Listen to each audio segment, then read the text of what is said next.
estarmos aqui nesta igreja, nesta cidade,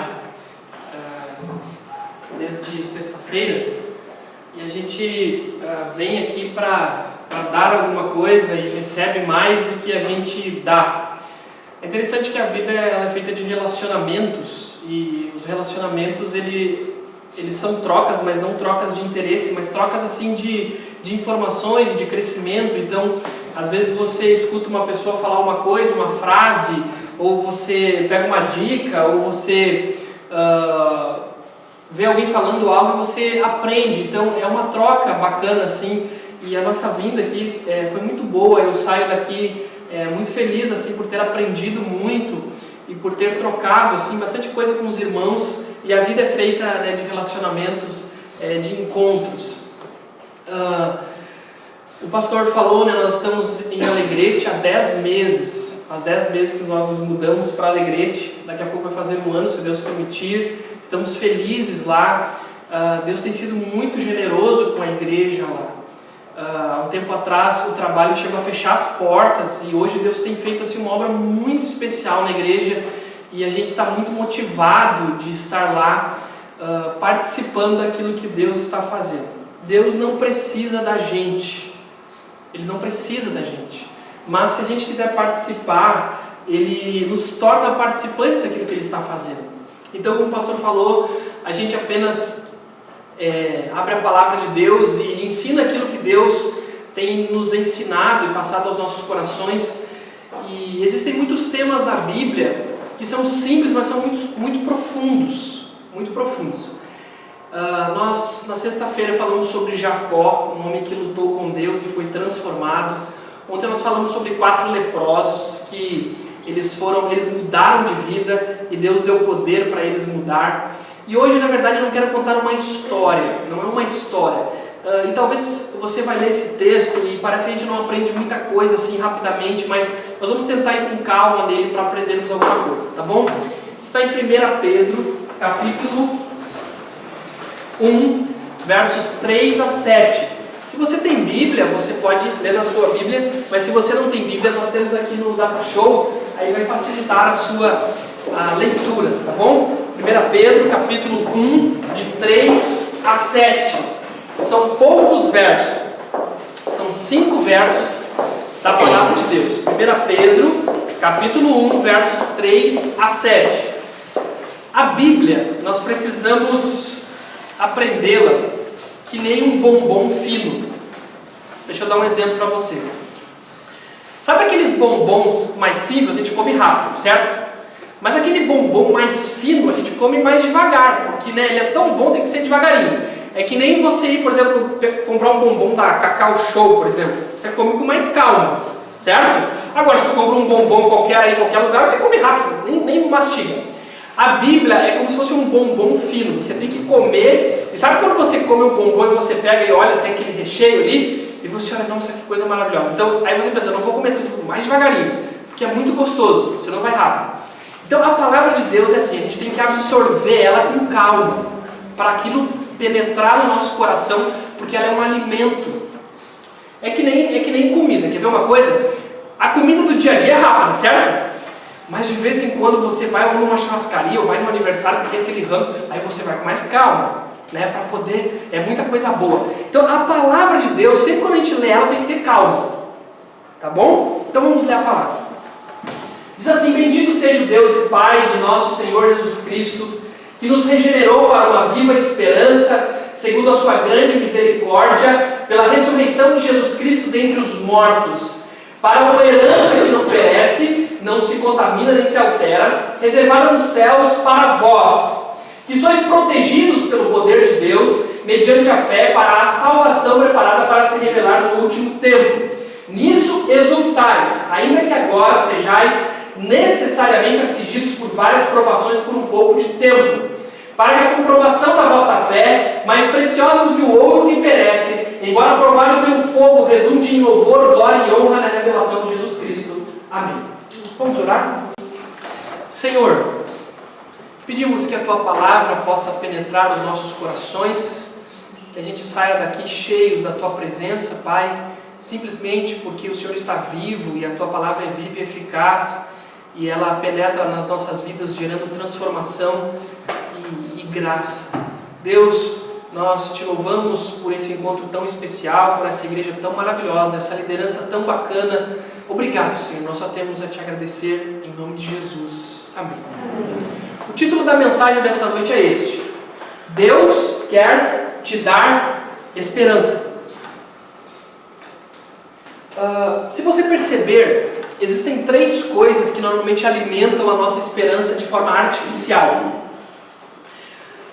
as circunstâncias, as coisas e as pessoas.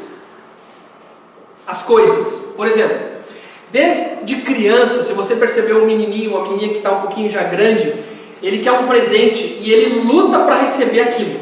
Então ele chega para o pai e para a mãe, ele fala assim: pai ou mãe, se você me der aquele carrinho, isso é tudo que eu preciso. Aquilo ali, ele coloca a esperança dele naquilo ali já desde pequeno. Aí você não quer dar, mas aquela criança está te importunando, você vai lá e dá. Passa uma semana, aquilo ali já não serve mais para ele. Então é uma coisa que ela toca, mas que tem um tempo só, e depois se vai embora. Nós somos assim mesmo, adultos também. As coisas, elas nos dão uma certa esperança até um certo momento. Por exemplo, quando eu passar no concurso, quando eu passar no vestibular, agora a minha vida vai mudar. Você já notou como nós gostamos de ter esperança em coisas que a gente toca? A gente precisa tocar. O ser humano é assim. Nós somos muito assim de pegar. Então, eu vou ter vida quando eu tocar naquilo, eu ter aquilo para mim, aquilo ser meu. Então a gente vai vivendo a vida assim, tendo coisas. Só que as coisas, elas têm um tempo.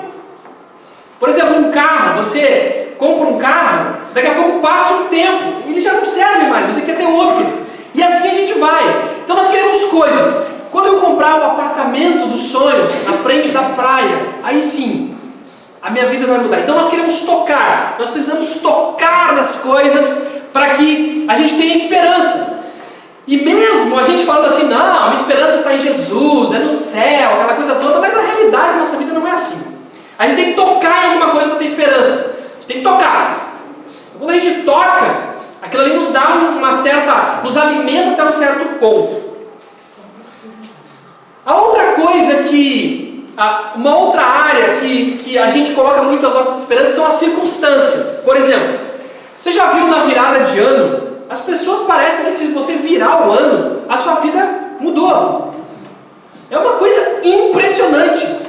Então assim, a pessoa assim, não, de 2017 para 2018 vai mudar tudo. Aí a pessoa faz todo um ritual lá, e ela, bom, agora 2017 foi terrível, então 2018 vai ser ótimo, e ela vira de ano. Aí ela chega na virada de ano, na segunda-feira, ela acha que tudo mudou. Só que ela começa a se lembrar que as contas batem, ela está devendo alguém, vai bater na porta. Ela chega no banco, achava que o dia não tem nada. E assim a gente vai. As circunstâncias. Por exemplo, nós somos muito do tempo. Tu já viu como o gaúcho é muito da previsão do tempo? Tudo é o tempo. Até para puxar assunto é tempo. Por exemplo, olha, amanhã se chover não vai ter um evento. Se não chover, vai ter. E aí, cancelamos ou não cancelamos? Fazemos ou não fazemos? Então são circunstâncias. Nós colocamos a nossa esperança nessas coisas, nas circunstâncias. Então as circunstâncias, elas têm que convergir a nosso favor para que a gente se sinta alimentado e esperançoso. E tem a pior delas, pessoas. A gente coloca a esperança nas pessoas. E aí, o Neymar vai para a Copa ou não vai? O metatarso do cara lá deu problema, fez a cirurgia, não sei, em Belo Horizonte, não sei se fez ou se vai fazer. E aí, vai ou não vai? E na última Copa, você se lembra que ele tomou uma joelhada nas costas e não foi jogar? Tomaram 7-1, meu. Ele não jogou aquele jogo, porque o Zúñiga, um cara da Colômbia, deu uma joelhada nas costas dele, e ele não jogou. E eu quero dizer uma coisa pra você, meu. Olha, cuidado com essa Copa, meu. Não coloca muitas esperanças que você vai se enganar. No Neymar, os uruguaios, o Luis Suárez, o Cavani. O Luis Suárez é atacante do Barcelona, o cara é um monstro. E o Cavani é centroavante do PSG, o cara é um matador. O Uruguai vai bem. Será que vai? Nos líderes religiosos. Que tipo de líder religioso religioso que as pessoas querem. Os caras querem um showman.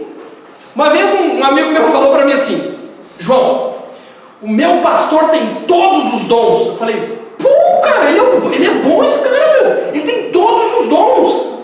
Ele é um monstro, o cara é um gênio, o cara é um mago. Então assim, a gente quer que tipo de líder religioso? Aquele cara que faz tudo. O cara cura, expulsa demônio, prega, todo mundo se converte. O cara é um monstro, o cara é um cara. Aí tu, nossa, esse cara é um Deus. Aí daqui a pouco o cara adultera a esposa, rouba os outros. Aí tu, perdi minha fé. Aí perdeu a fé, o Zé, perdeu a fé mesmo. A gente coloca uma esperança nas pessoas. Quer ver uma coisa? Quando você casou, ó, presta atenção. Quando você casou, aquele marido que eu casei, ele vai mudar a minha vida. Aí tu descobre que ele é um urso. Aí a esposa, tu achava que casou com uma donzela, aquela moça linda e maravilhosa. Só que quando tu acorda do lado dela, os cabelos tá desse tamanho, meu. E tem bafo. Tu achava que o teu maridão era show, o cara tem asa e não sabe. A minha esposa me falou um dia, eu fiquei apavorado. Ela falou: João, quando eu te conheci, tu tinha chulé. Fiquei com uma raiva daquilo. Tu tinha chulé. Eu falei: que chulé, Valério? Sim, eu que te mudei, cara, chulezento. Então assim, nós colocamos a nossa esperança nas pessoas. Nas pessoas. Tu já viu como é difícil se relacionar com as pessoas? Por exemplo, você está num trabalho, você trabalha numa repartição. Aí você chega lá, no primeiro dia só sorrisos. Tudo bem, tudo bem, tudo bem. Passa 5 dias, é pior que Mortal Kombat, Street Fighter. Tá todo mundo brigando. A gente se decepciona com as pessoas. Tu já percebeu isso? Para você conhecer uma pessoa, tem que comer quanto de sal? Aquele ditado: 1 quilo de sal, um pouquinho a cada dia. Nós não nos conhecemos e a gente se decepciona. Aí a gente fica desiludido. E quem é que vai ser o presidente da República? Vai ser o Bolsonaro? O Luciano Huck vai ir mesmo ou não vai? Que história é essa que falaram que ele vai ser presidente? E no PSDB vai ser o Geraldo Alckmin ou vai ser o Dória? O Lula vai voltar? E a Marina Silva? Vai vir ou não vai vir? Quem vai ser o novo presidente? Aí tem um novo presidente. Aí volta tudo a mesma coisa, a gente se decepciona. Nós somos um povo decepcionado. Você notou que a gente não confia em ninguém? Por exemplo, você sabia que muitas pessoas aqui estão me ouvindo e estão desconfiando de mim? Isso é normal. Por quê? Você não me conhece? Nós nos decepcionamos com as pessoas nos decepcionam. Entende isso? Então, a gente perde a esperança. E aí, a gente mesmo assim, tendo uma fé em Jesus, a gente participando de uma igreja, só que a gente acha que nós vamos viver aqui para sempre. Quer ver? Pergunta para o pessoal mais velho aqui: a vida passa rápido ou devagar? Alguém me responda. A vida passa rápido ou devagar? Rápido. O cara está com 18 anos hoje, está bombado, está forte. Daqui a pouco vai caindo, meu. Você lembra o cara do Rambo? Como é que é o nome dele? O ator do Rambo? Sylvester Stallone. Você já viu ele sem camisa agora? Ele andou fazendo os negócios tudo caído. Então assim, a vida passa. A vida passa. E a gente acha que a gente vai morar aqui para sempre. E a gente vive uma vida decepcionada. A gente não confia em ninguém mais. A gente não sabe onde pôr a nossa esperança. A gente não sabe mais para onde a gente está indo. A gente está perdido. Decepcionado. Desiludido com tudo e todos. Por exemplo, eu tenho uma filha de 1 ano e meio. A minha felicidade não está na minha filha. Eu não posso botar minha felicidade na minha filha. Não dá para colocar. A gente vai se decepcionar de alguma forma. Então a gente vai vivendo assim, sem esperança. E Deus quer te dar esperança. Falar sobre isso aqui parece bonito. Esperança é uma palavra bonita, mas é mais profundo do que a gente imagina. Mas muito mais profundo do que você imagina. A palavra esperança no dicionário significa o quê? Disposição do espírito que induz a esperar que uma coisa se há de realizar ou suceder. Expectativa, coisa que se espera. Esperança. Rui Barbosa disse o seguinte: só é infeliz o povo cuja esperança se perdeu e cuja fé se petrificou. Um homem chamado Rick Warren, em um livro Poder para Ser Vitorioso, disse o seguinte: disse que uma pessoa pode viver 40 dias sem alimento, 3 dias sem água, 8 minutos sem ar, mas nem 1 minuto sem esperança. Precisamos da 1 Pedro. Que livro é esse? 1 Pedro. Esta bela carta foi escrita aos crentes da Ásia Menor, a fim de estimulá-los a exultar e alegrar-se mesmo em face da perseguição. Pedro enviou essa epístola pastoral com o propósito de confirmar a seu rebanho a consoladora esperança da vinda do Espírito. Pedro falou isso. Deus quer te dar uma esperança viva, permanente e alegre. Uma esperança viva, permanente e alegre. Então nós vamos ver isso nos pontos a seguir. Em primeiro lugar, pode passar. A esperança que Deus dá é viva e transformadora. A esperança que Deus dá é viva e transformadora. Olha o que o texto diz: bendito seja o Deus e Pai de nosso Senhor Jesus Cristo, que nos regenerou para uma viva esperança, segundo a sua grande misericórdia, pela ressurreição de Jesus Cristo dentre os mortos. Eu quero explicar para você isso com calma. Tudo isso que eu li aqui, um versículo, presta atenção. A salvação é uma obra exclusiva de Deus. Ele deve ser exaltado por tão grande salvação. Em algumas versões fala sobre regeneração. A regeneração é uma obra do Espírito Santo em nós. Ele muda nossas disposições íntimas, dando-nos um novo coração, uma nova mente, uma nova vida. E o que é essa esperança viva? No cristianismo, não caminhamos para o futuro desconhecido, marchamos para uma glória eterna. Ela é viva e segura, pois está fundamentada na ressurreição de Jesus Cristo. Para tudo. Eu estou com a chave do meu carro aqui. É um Festinha 2004, tá? Não é muita coisa. Se alguém me falar uma coisa mais maravilhosa do que a ressurreição de Jesus Cristo, eu dou a chave do meu carro agora para você. Não há nada mais maravilhoso no mundo do que a ressurreição de Jesus. Não há. Ele venceu o pecado e a morte. O seu corpo está gastando, um dia você vai morrer, mas Jesus venceu o pecado e a morte. Me fala uma coisa mais extraordinária do que isso, por favor. Me fale, eu não conheço, eu nunca ouvi. Jesus venceu a morte. Por isso ele está nos dizendo: a esperança que eu quero dar para você é viva. Eu estou vivo, ele está dizendo. Nada é mais maravilhoso do que isso. Nada.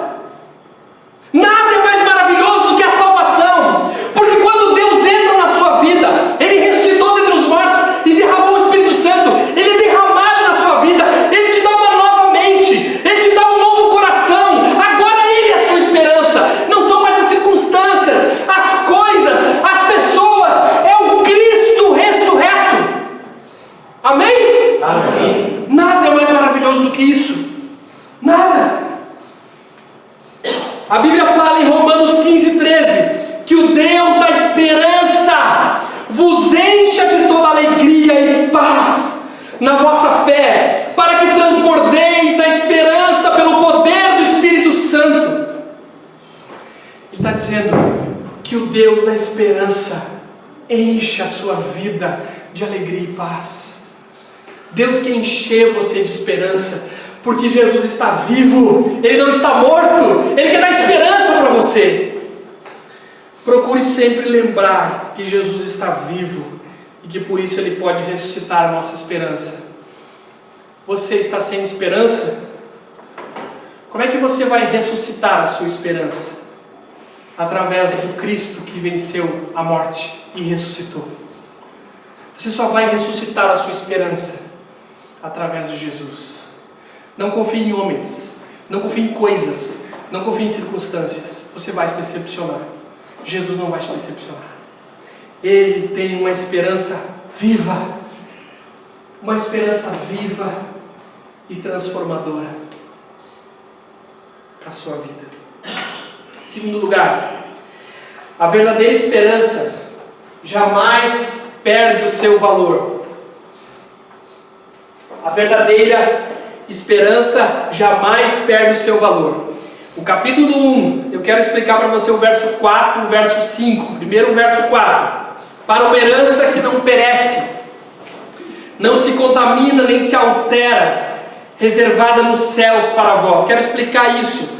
Tem algumas versões que falam algumas coisas diferentes. É uma herança incorruptível.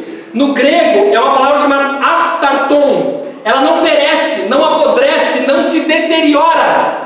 Ela é uma herança imaculada. No grego, no original, amiantos, que significa sem mácula, algo absolutamente limpo, sem nenhum tipo de sujeira ou de contaminação que possa levar a uma posterior degeneração.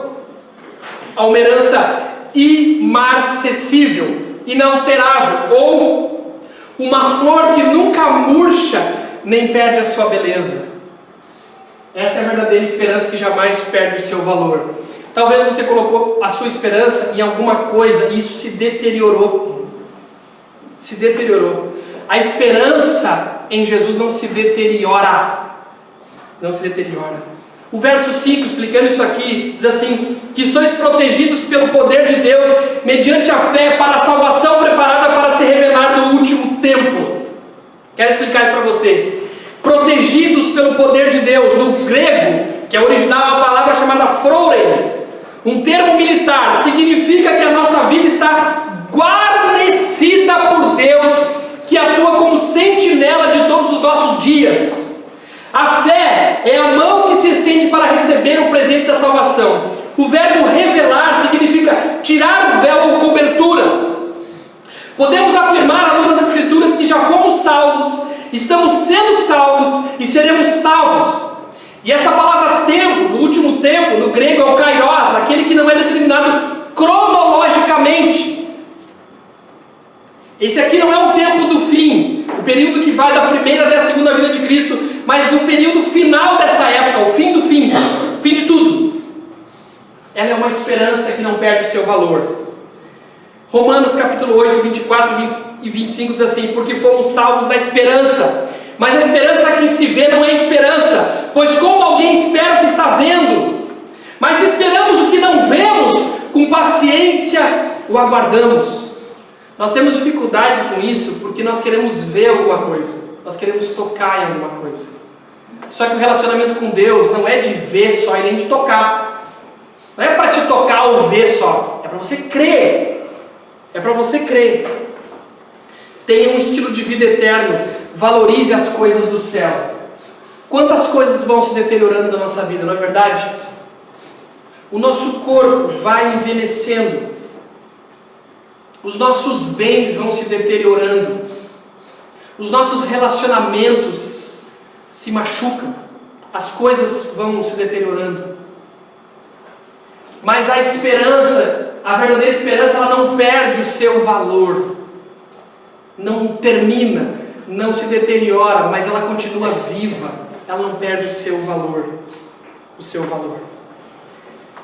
Terceiro lugar, a esperança traz alegria em meio às provações. Você tem esperança em Jesus, certo? Só que você tem uma caminhada nessa vida. E a vida não é fácil. Tá fácil a vida? Tá difícil, meu. Tudo é uma luta na vida, é uma batalha. Hoje para você ser um profissional médio tem que fazer a mais. Não tá fácil criar filho. Não tá fácil os estudos, é uma batalha diária. É uma provação diária. Eu quero explicar para você o verso 6 e o verso 7 do texto que nós lemos. O verso 6 diz assim: nisso exultais, ainda que agora sejais necessariamente afligidos por várias provações, por um pouco de tempo. Eu quero explicar isso para você. Esse necessariamente significa o seguinte: há ocasiões especiais em que Deus sabe que precisamos passar por provações para a nossa disciplina e nosso crescimento espiritual. E tem uma expressão chamada por várias provações. Essa expressão é uma palavra grega que traduzida é poikilos, que significa de diversas cores ou policromáticas. Aí tem um tradutor da Bíblia chamado Warren Wiersbe, que ele falou o seguinte, olha só, diversas cores policromáticas. Ele falou o seguinte: não importa a cor do nosso dia, seja cinzento ou não, Deus tem graça suficiente para suprir nossas necessidades. As provações são dolorosas, passageiras e proveitosas. Ele está dizendo o seguinte com isso aqui: você vai passar por provações.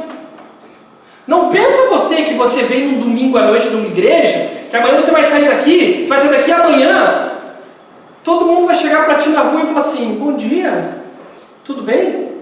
Tudo vai mudar. Tchum! Você ganhava pouco, vai ganhar muito.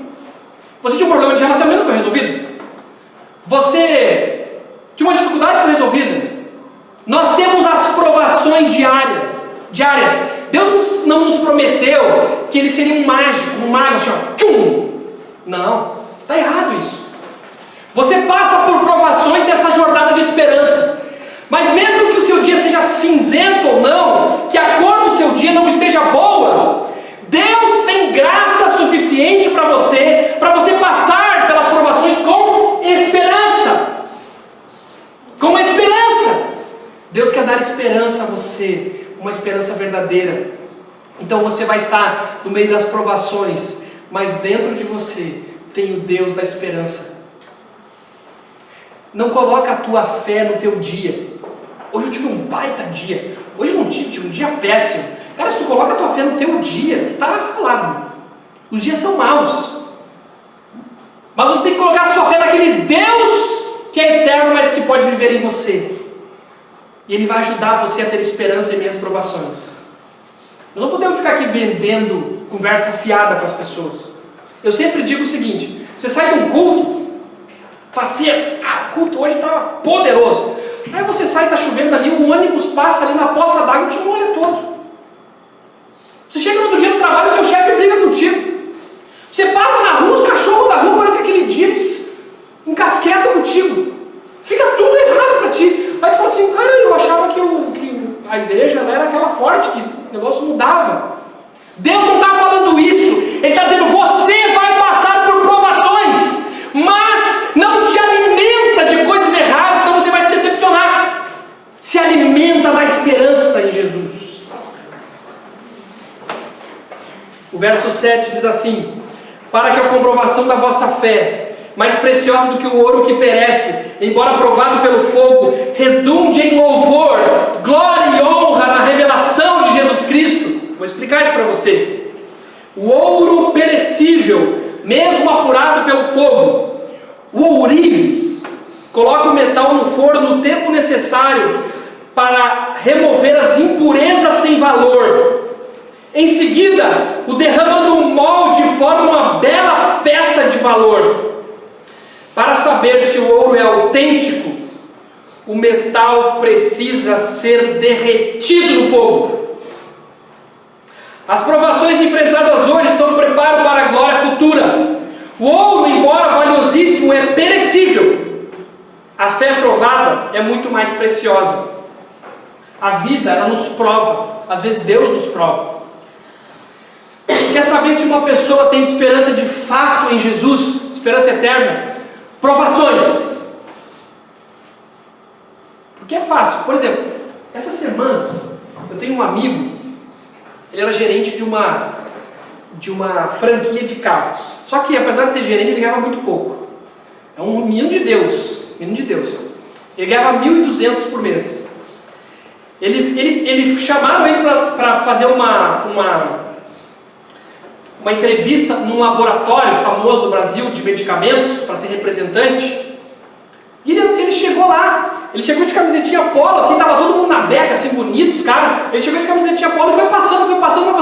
Segunda-feira passada, ele me mandou uma mensagem: pastor, olha aqui. O que era a mensagem? Era a aprovação dele já como funcionário da empresa no Banco Santander. O Banco Santander só não é a empresa, não é o Santander, é uma empresa. Sabe quanto o salário do cara? Ele ganhava 1.200, o salário dele é 5.800 agora, a partir de abril. De 1.200 para 5.800.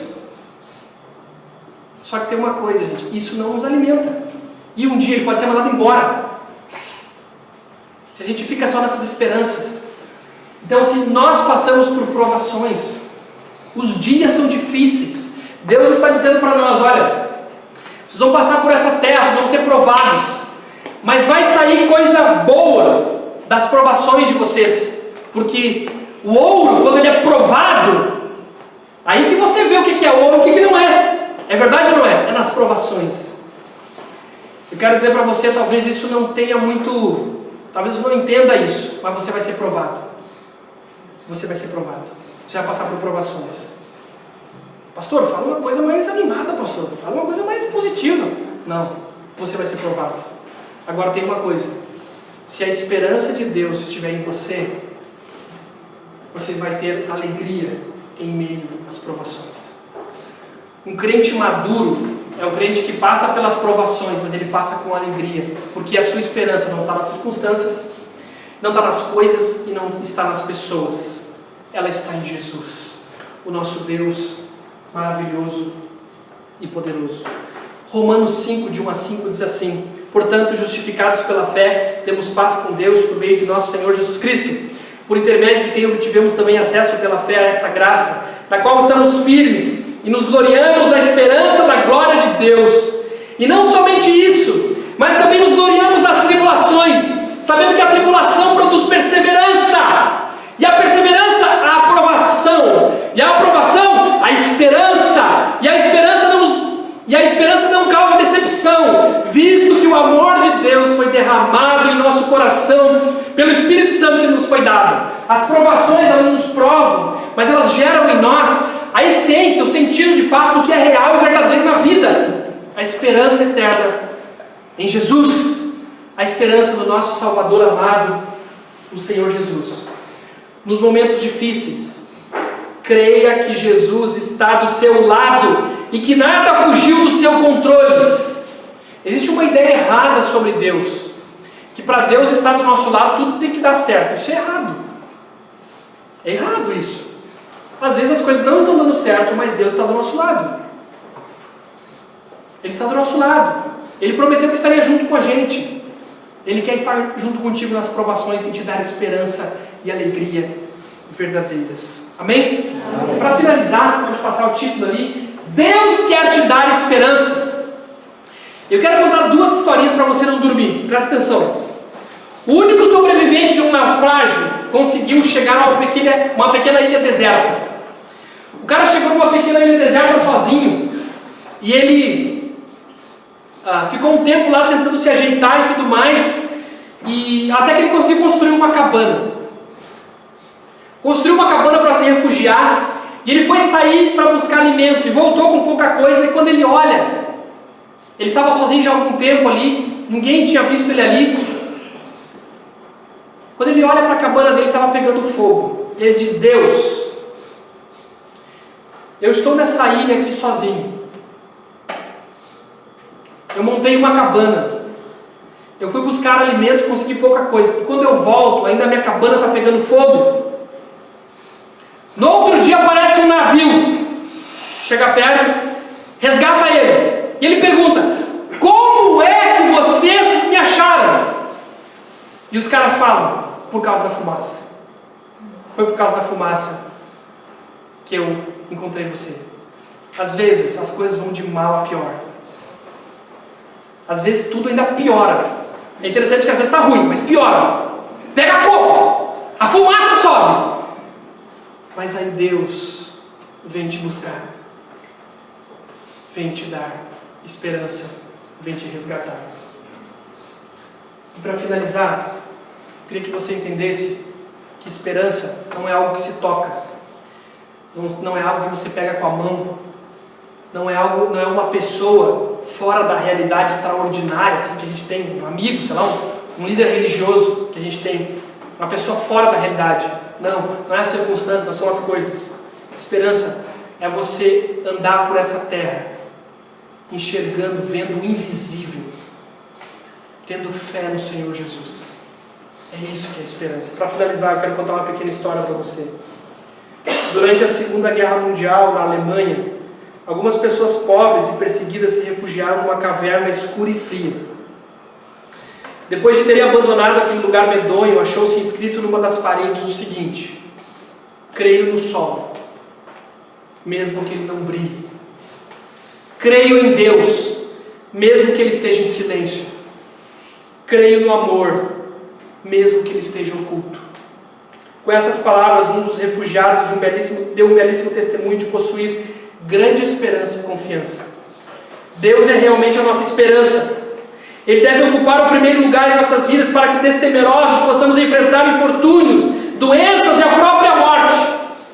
Com Deus podemos enfrentar com paciência tudo o que for necessário, disse uma mulher suíça chamada Ruth Lussinger. Querido amigo, talvez você está me olhando aqui, um cara falar aqui da frente, como em tantos outros lugares. Eu não vim aqui para falar de mim. Eu não vim aqui para falar de uma coisa nova que foi inventada. Eu vim aqui para falar de Jesus. Enquanto você não tiver um encontro com Jesus, você vai se alimentar de esperanças artificiais. E a sua vida vai continuar a mesma. Você vai ir e vir sem direção nenhuma. Mas se a sua esperança estiver em Jesus, Ele vai entrar dentro de você e Ele vai alimentar você com a esperança verdadeira. Mas como? Jesus ressuscitou. Ele está vivo. E tem uma coisa que aconteceu também. Quando ele vai para a cruz, ele derrota a morte. Quando o pecado, ele vai para a cruz, ele derrota o pecado, ele ressuscita, ele derrota a morte. E ele sobe aos céus e ele derrama o Espírito Santo. O Espírito Santo, ele não vive em lugares. Ele vive em pessoas. Sabe qual é a coisa mais fantástica que existe? É Deus viver dentro de você. Isso é a coisa mais fantástica que tem. Como assim? Sim. Deus, Ele quer mudar para dentro de você. Não é perto, nem longe. É dentro. Ele quer viver dentro de você. Enquanto Ele não entrar dentro de você, você vai se alimentar de falsas esperanças. Você vai viver decepcionado pela vida, desconfiado de tudo e de todos. Mas se o Espírito Santo entrar dentro de você, Ele vai te dar esperança. Quem sabe hoje pode ser um início. Pode ser um início. Se você deixar Jesus entrar dentro de você, você vai ter uma esperança que você nunca teve. Às vezes a gente se alimenta do passado. Você já viu os aposentados? Na época lá dos ferroviários, a vida era maravilhosa, só se alimenta do passado, só do passado. E a gente vive de ilusões. Eu quero dizer para você, nada mais maravilhoso do que Deus viver dentro de você, o Deus da esperança.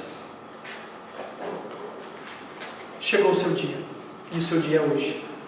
Deus vai entrar dentro de você hoje. Ele vai entrar dentro de você hoje, se ainda não entrou. E você vai ter uma esperança que talvez você nunca teve.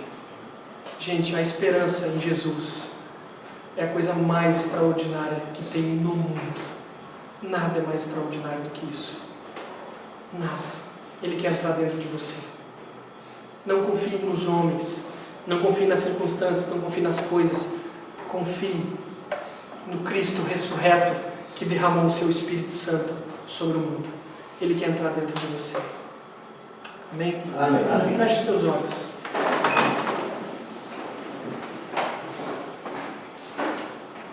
Antes de eu orar, eu queria que você tomasse uma decisão. Talvez você não confie em ninguém. Talvez você é uma pessoa decepcionada. Talvez você alimentou a sua vida de falsas esperanças. Hoje, Jesus Cristo quer te dar uma esperança viva e eterna. Ele quer entrar dentro de você. Eu queria perguntar se tem alguém aqui. Nós não estamos fazendo nada de emocionalismo aqui. Só quero que você tome uma decisão, não para mim, mas para Deus. Dizendo, Deus, eu quero Jesus. Eu entendi, hoje eu entendi. Eu queria que você levantasse a sua mão onde você está, dizendo, eu quero esse Jesus. eu quero essa esperança verdadeira. Com coragem, levante a sua mão, não para mim, mas para Deus, dizendo: Deus, eu quero essa esperança. Aonde você está, levante a sua mão. Amém. Deus te abençoe aqui também, ali vocês lá atrás, Deus te abençoe também, ali também, Deus abençoe você. Quem mais quer entregar a sua vida a Jesus, dizendo: eu quero essa esperança eterna, eu quero esse Jesus eterno, eu preciso dele, eu quero esse Deus. Vamos orar. Senhor, obrigado, porque a tua palavra é o poder de Deus para a salvação de todo aquele que crê. Obrigado, Senhor, porque em Ti existe esperança verdadeira, existe esperança eterna, existe uma esperança que não se deteriora, mas ela está viva porque Jesus venceu o pecado e a morte e ressuscitou dentre os mortos. E Pai, eu quero Te louvar porque o Teu Espírito Santo hoje entrou em pessoas aqui, e eu sei que em outras o Senhor já está vivendo. Pai, nos encha com essa esperança, nos dá uma esperança viva e eterna no Senhor Jesus. Nós queremos essa esperança. Pai, nos encha do Teu Espírito Santo, nos encha da Tua presença, nos encha da Tua graça e do Teu amor. Pai, nos dá um novo coração, uma nova mente, uma esperança viva em Ti, porque nós estamos cansados, Pai, de ilusões. Pai, nos dá esperança. Essa é a minha oração, em nome de Jesus. Amém. Amém. Deus abençoe você. Que Deus possa cuidar da sua vida, da sua família e encher você de esperança.